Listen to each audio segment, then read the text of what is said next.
அங்கே வானத்தை தொடும் அளவுக்கு எழுப்பப்பட்டிருந்த அந்த மதில் சுவரை தொட்டபோது என் விரல்களில் ஒரு மரணம் போன்ற குளிர்ச்சி படர்ந்தது.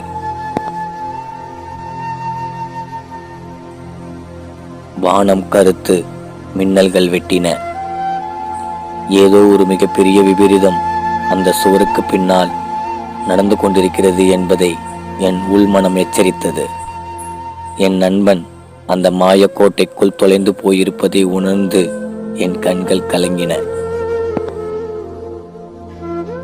அவர்கள் கட்டியிருக்கும் அந்த பிரம்மாண்ட மையம் எங்கள் காட்டை சுடுகாடாக்க காத்திருக்கிறது.